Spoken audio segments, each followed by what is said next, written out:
What's going on, guys? Welcome back to the channel for another tutorial. Today I'm going to be showing you guys how you can make your own custom Fortnite loading screen without a computer editor and actually without a computer in general. I'm going to help you whip this bad boy up.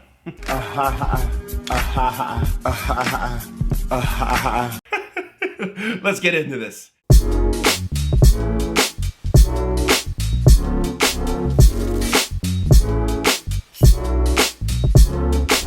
So to get this started, you're gonna need a nice scenery in the Fortnite world, whether that's with a character or whatever your imagination can come up with. To do that, you're gonna wanna load into Playground. Once you're there, just go anywhere onto the regular Fortnite map with any character that you want for that matter. Go somewhere, get a nice pose set up, maybe do a dance, maybe shoot a weapon. It's all up to your imagination. After you're done, you can get out of Playground. In your replays menu, go and select the latest recording that you made, which would be what you did in Playground. Once that's loaded up, go ahead, skip through the video to the point to where you had your dance or your shooting motion that you wanted to get recorded. If you want to enhance your scenery even further and control it the way you want to, you can select R3 on the controller so that way you can position the camera any way you want. In addition, if you scroll over to that little camera icon, it's to the right, you select that, you can actually control the focus for your shot. So that way, if you want to have it more over to the right, where your character is, it'll be more in focus and it won't be blurry. You have a lot more control over what you want to do with your image. When you think you're all good to go and you're ready to record, all you gotta do is on the PlayStation controller, double tap the share button and you'll automatically start recording whatever's on the screen. So when you do that, then you can press triangle to just start doing your motion in the game. So in the example you see right now, I'm just doing the windmill floss on top of this fiery meteor. Looks pretty cool, and I have it positioned so that way I can put like some information over to the left side of this video. So what I just showed you so far is probably the easiest part to making this outro loading screen. What we can do next is actually head over to Sharefactory, and I'm gonna do this part live. Sharefactory, if you don't know about it already, is a built-in PS4 video editor, so you can edit your clips or whatever that you might record from double tapping that share button. That way you don't necessarily have to use a computer or some other video editor that might be complex and hard to learn. I say Sharefactory is decent for what it offers. It's just a PlayStation video editor, but to be honest, there's really no substitute for having a laptop or a computer and having your own editing software on it. I said this before, but if you're really serious about making content on YouTube, it's something to invest in, and it's well worth it. But this is a good foundation and starting point. Anyways, enough of my little rant.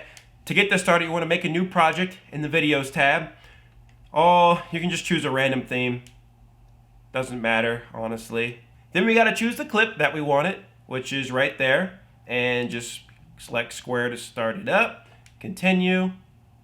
And I'm just gonna delete these clips right here just by clicking square and going to delete the clip. And this is what we should be left with. I'm actually gonna delete this too because we don't want this either in our final product. So I'll start the trim here because this is about where I started flossing. So what we can do is just trim the clip, bring it in a little bit. So I think what was it? Yeah, about 8-9 seconds. So this is pretty good. I have the clip trimmed now. I'm gonna press X and I'm gonna add an overlay. And I had to experiment with this a little bit to find the right overlay that would work in this case. In theme stickers, if you scroll down to the bottom, this is what I found worked pretty decent. This box, so we'll adjust everything else later. But the most important thing here is the transform option. So we want to select to transform, and then by pressing R1, it'll just get bigger and bigger and bigger and bigger and bigger and bigger. So this is the biggest it can get. So we'll press R2 to rotate it a little bit here. And then we'll use R3. Don't click it, but just move your R3 analog around just so you can adjust it. Just like this. And X to select that to confirm it. And this is pretty good. This is what we want, but we also want to change the opacity. So we'll put it down to, where's a good opacity? I'd say about 70% is pretty good. So we're going to confirm that as well. And that'll be pretty much it. But we also want to change the duration of it so that it'll last the entirety of the clip. See how it doesn't last the whole time? So what we got to do, we can press square again and go to sticker duration. And then now we can stretch it out for the entirety of this clip. So 35 seconds long. That's pretty good. We'll press X to confirm and we're good. We can just press circle to back out and there you go. The last things you really need to add to this would be maybe text that says subscribe, your channel name, some links to your social medias. That's all the stuff you can put in this column. So to do that, you can press X and then you can add another overlay and just within some of the stickers here, you can add a subscribe text right here. It's good, and transform it. Definitely to be a little bit smaller here. Oops, there we go.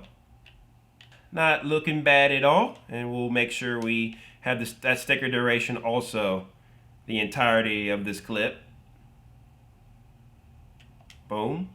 We can just add some text as well, like at game midnight, which is my Twitter. Transform it.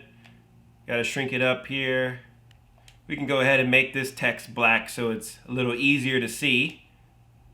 And then just for good measure, I'll add in my Instagram @ as well. Kim Pow 468.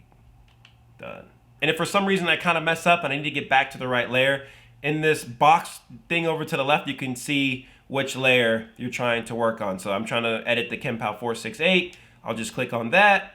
Then I can press square. And what do we want to do? We want to make this black first. Also transform it, make it a little bigger. Like that. Pretty good. And also the text duration. We want to make sure it's the full time again. Boom. Bloop. All right, it looks good. Let's play it back now. There you go. And it looks honestly just as good as if I was doing it on the PC editor. I mean, you can't do all the green screen effects and add in bullet. I mean, you could add in bullet points, I guess. Literally, guys, it's up to your imagination how you want to put this together. Just work with it. I just did this really quickly. This isn't like a great final product, but it works.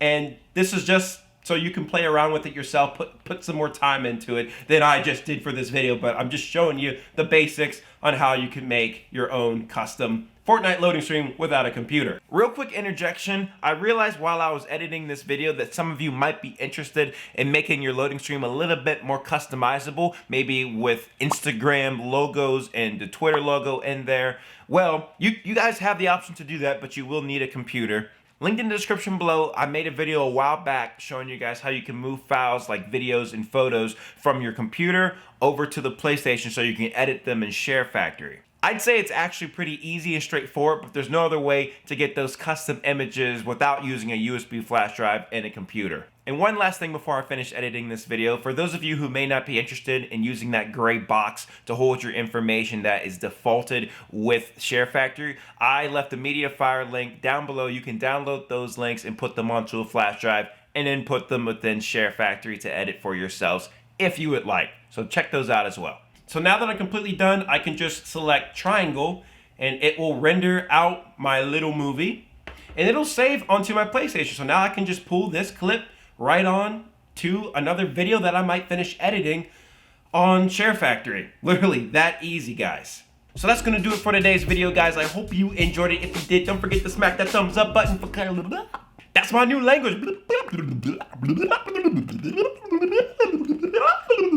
You understand what I'm saying? If you're new around here, make sure you subscribe to the channel and turn on those post notifications so you're alerted for any other video that I might put up so you're the first one to see it. If you guys have any questions at all about this tutorial, leave it down in the comment section below so I can get back to you. And besides that, I'll see y'all in my next video. Deuces.